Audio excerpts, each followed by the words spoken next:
الحمد لله نحمده ونستعينه ونستغفره ونؤمن به ونتوكل عليه ونعوذ بالله من شرور أنفسنا ومن سيئات أعمالنا من يهده الله فلا مضل له ومن يضلل فلا هادي له ونشهد أن لا إله إلا الله وحده لا شريك له ونشهد أن سيدنا ومولانا محمدا عبده ورسوله أما بعد فأعوذ بالله من الشيطان الرجيم بسم الله الرحمن الرحيم قد أفلح من تزكى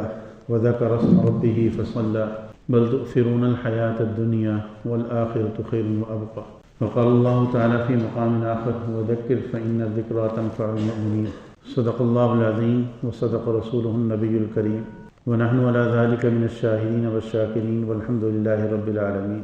اللهم صل على سيدنا ومولانا محمد وعلى آله وأصحابه كما تحب وترضى عدد ما تحب وترضى۔ میرے انتہائی قابل احترام بھائی اور بزرگوں، انسان دو چیزوں سے مل کر بنا ہے، ایک جسم اور دوسرا روح۔ جسم کی مثال سواری کی ہے اور روح کی مثال سوار کی ہے، اور اصل انسان میں روح ہے۔ یہی وجہ ہے کہ جب روح اس بدن سے نکل جاتی ہے، جدا ہو جاتی ہے، تو پھر ہر کوئی یہی کہتا ہے کہ یہ فلاں صاحب کی لاش پڑی ہے، فلاں صاحب کی میت پڑی ہے، کوئی نہیں کہتا کہ یہ فلاں ہے۔ اور جب روح بدن سے چلی جاتی ہے تو خواہ کتنا ہی تعلق گہرا کیوں نہ ہو، کتنی ہی محبت کیوں نہ ہو، ہر ایک اسی فکر میں ہوتا ہے کہ جلد سے جلد ان کو قبر کے سپرد کیا جائے اور گھر سے روانہ کیا جائے، جو ان کی اصل منزل ہے وہاں ان کو پہنچایا جائے۔ اور جب تک روح بدن میں رہتی ہے تو آدمی خواہ کتنا ہی بیمار کیوں نہ ہو تو کوئی بھی گھر سے نکالنے کے لیے آمادہ نہیں ہوتا، ہر کوئی جو ہے اپنی محبت کے بقدر خدمت میں کوشش کرتا ہے۔ تو اس سے معلوم ہوا کہ انسان کے بدن میں اصل وہ روح ہے اور یہ بدن اس کے لیے سواری ہے۔ جیسے دنیا میں اگر کسی آدمی نے سفر پر جانا ہو اور اس کو ایک سواری دے دی جائے، تو اب اگر سواری کا تو خیال رکھا جائے اور سوار کی خوراک کا خیال نہ رکھا جائے یا سوار کی صحت کا خیال نہ رکھا جائے تو پھر کبھی بھی بندہ منزل پر نہیں پہنچ پاتا۔ مثال کے طور پر گھوڑا کسی کو سواری کے طور پر دے دیا، اب گھوڑے کی تو خوب خدمت ہو رہی ہے لیکن سوار کو بالکل خوراک نہیں دی جا رہی، سوار بالکل بھوکا ہے، پیاسا ہے، مرنے کے قریب ہے، اور اسی طریقے سے مختلف اس کو خطرناک بیماریاں لگی ہوئی ہیں، اس کی کوئی پرواہ نہیں، بس سواری کے لباس کا، سواری کے اس کی خوراک کا، اس کی زیب و زینت کا خیال رکھا جا رہا ہے، تو بہت جلد وہ سوار جو ہے وہ مر جائے گا اور سواری ایسی رہ جائے گی۔ اور اگر اس کے معاملہ برعکس ہو کہ چاہے سواری موجود نہ ہو لیکن سوار صحت مند ہے، اس کی خوراک کا خیال رکھا جا رہا ہے، تو آہستہ آہستہ پیدل چل کے بھی ایک دن منزل پہ پہنچ جائے گا۔ تو یہی حال ہمارے اس بدن کی سواری کا ہے کہ آج ساری دنیا کی توجہ سواری کی زیب و زینت کی جانب ہے، سواری کی خوراک کی جانب ہے، سواری کے لباس کی جانب ہے، سواری کی رہائش کی فکر ہے، اور ساری ہماری صلاحیتیں، ساری ڈگریاں، سارا علم وہ صرف اور صرف اسی سواری کے لیے، اور سوار کو ہم نے بالکل یکسر نظر انداز کر دیا۔ آپ دیکھ لیں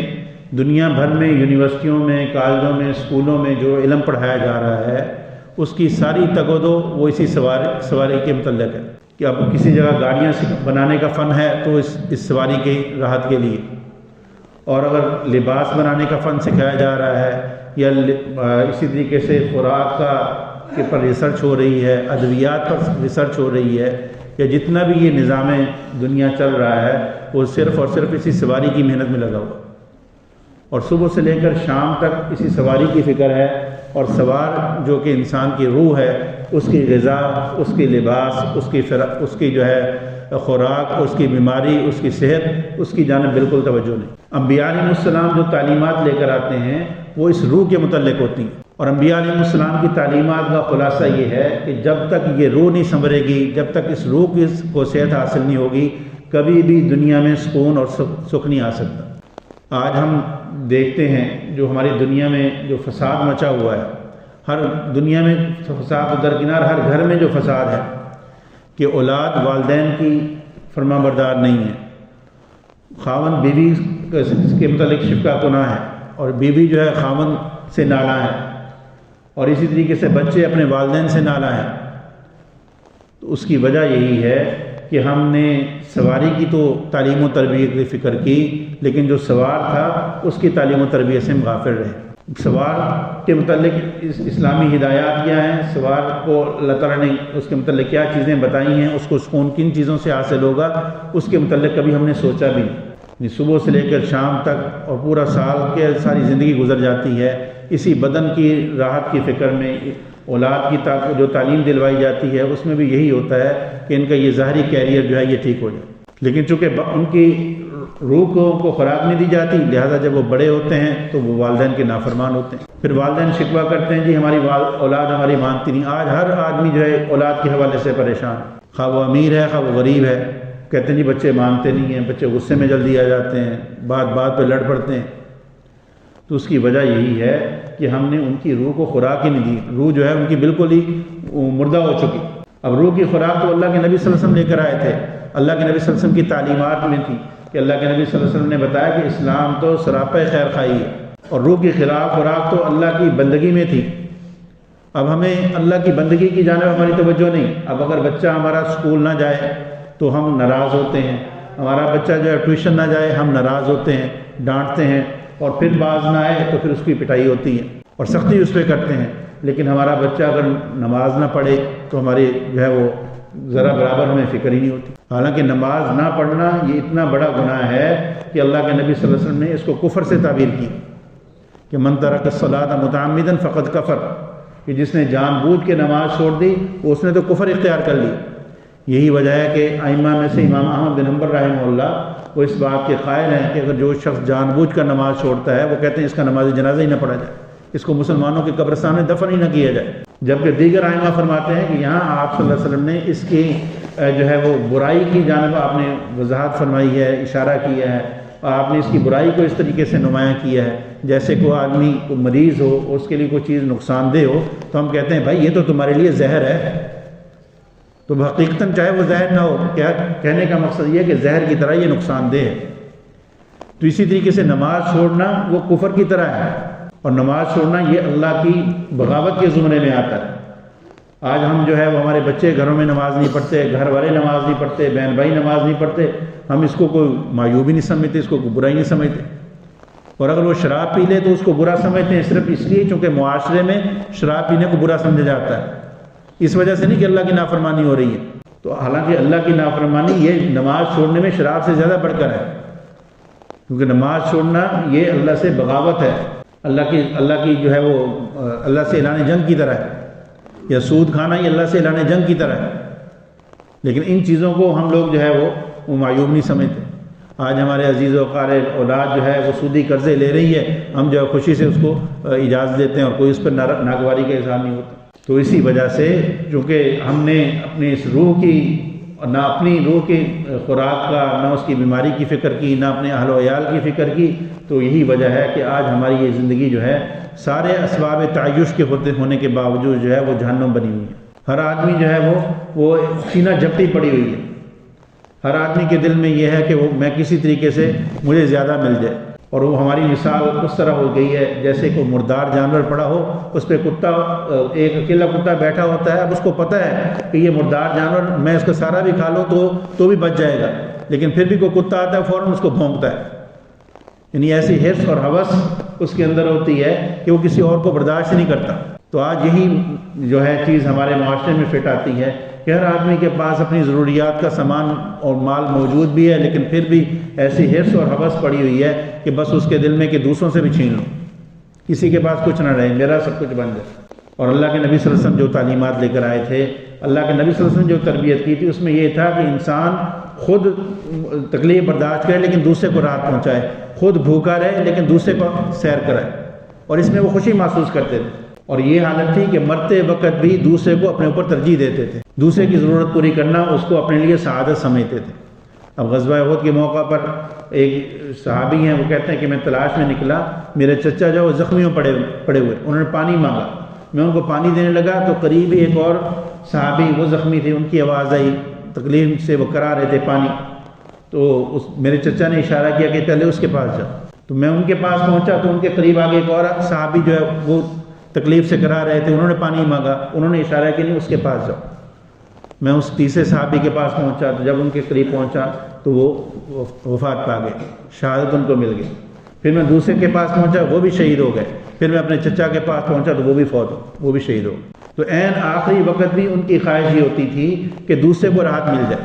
حضور صلی اللہ علیہ وسلم کے ہاں مہمان ہوئے، گھر میں کوئی نہیں تھی کوئی چیز، تو حضور صلی اللہ علیہ وسلم صحابہ سے فرمایا کون ان کی مہمانی کرے گا؟ ایک صحابی نے عرض کیا رسول اللہ میں اپنے گھر لے جاتا ہوں۔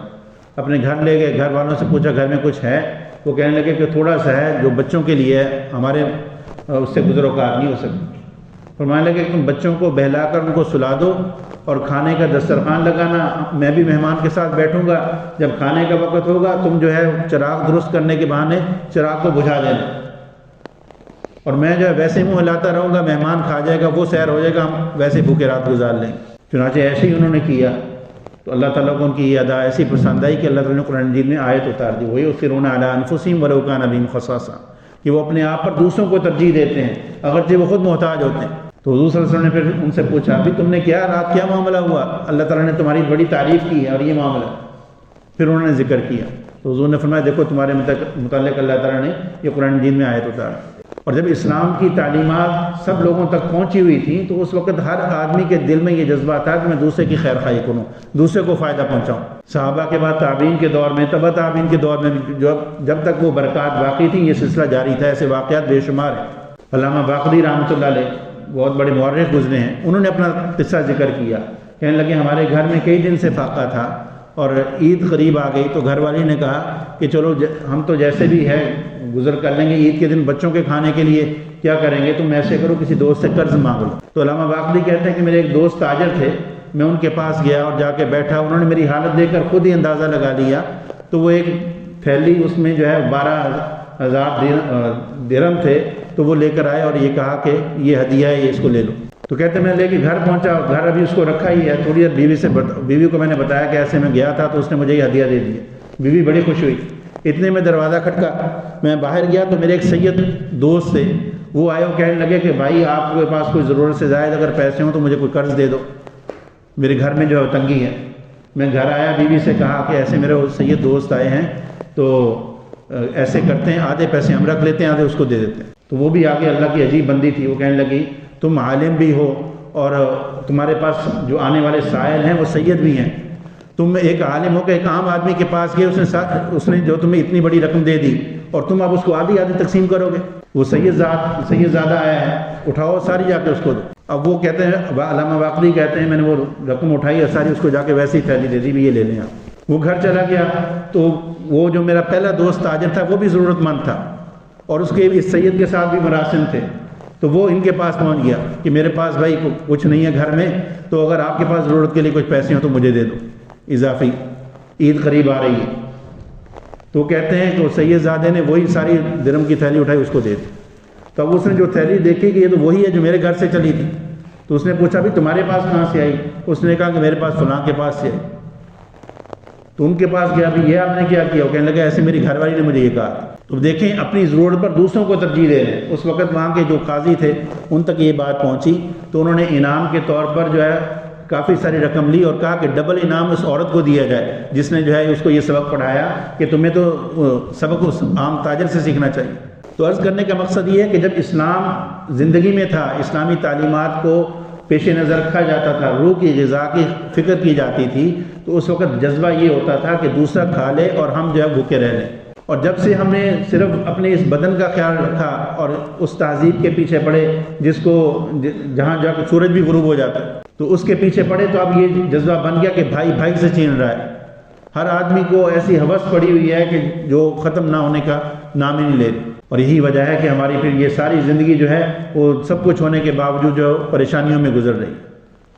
تو بھائی جیسے ہم اپنے جسم کی فکر کرتے ہیں اس سے زیادہ فکر ہمیں اپنے روح کی کرنی چاہیے، اپنے اہل و عیال کی روح کی غذا کی فکر کرنی چاہیے کہ روح کی غذا کیا ہے۔ اب ہم یہ سمجھتے ہیں کہ صرف نماز پڑھ لی تو بس یہی کافی ہے، باقی تلاوت کی، ذکر کی، باقی چیزوں کی، اللہ کے احکامات کی ضرورت نہیں، اللہ کی نافرمانیوں سے بچنے کی ضرورت نہیں۔ جبکہ بدن کے معاملے میں ہمارا یہ حال ہے، اب بدن کو جن جن چیزوں کی ضرورت ہوتی ہے اگر ان میں سے کسی میں کمی واقع ہو جائے تو ہم فوراً اس کا علاج کرواتے ہیں۔ اب وٹامن سی کی کمی ہے تو اس کے حوالے سے مشورہ کریں گے کیا اس کو دیا جائے، وٹامن ڈی کی کمی ہے اس کے لیے کیا چاہیے۔ اور دین کے معاملے میں صرف نماز پڑھ لینا اسی کو کافی سمجھتے ہیں اور سمجھتے ہیں کہ یہ ہماری دینداری کے لیے کافی ہے۔ تو بھائی دین ایک جو ہے اللہ تعالیٰ نے جو ہمیں دین دیا ہے یہ ساری زندگی کے متعلق احکامات پر مشتمل ہے۔ جب تک ہم ان احکامات کو سیکھیں گے نہیں، اپنی زندگی میں لائیں گے نہیں، اپنے اہل و عیال کی زندگی میں لائیں گے نہیں، تو اس وقت تک ہمارا یہ سفر ٹھیک نہیں گزرے گا، نہ دنیاوی سفر ٹھیک ہوگا، نہ آگے جہاں ہم نے جانا ہے وہاں ہمارے لیے راحت ہو۔ اگر ہم یہ چاہتے ہیں کہ ہماری یہ دنیا بھی جنت بنے اور اللہ تعالیٰ آخرت میں بھی اچھی ہمیں جو ہے وہ سکون دے، تو اس کے لیے ہمیں دین کو اپنانا ضروری ہے۔ اللہ تعالیٰ سے دعا ہے اللہ تعالیٰ ہمیں عمل کی توفیق نصیب فرمائے۔ وآخر دعوانا الحمدللہ۔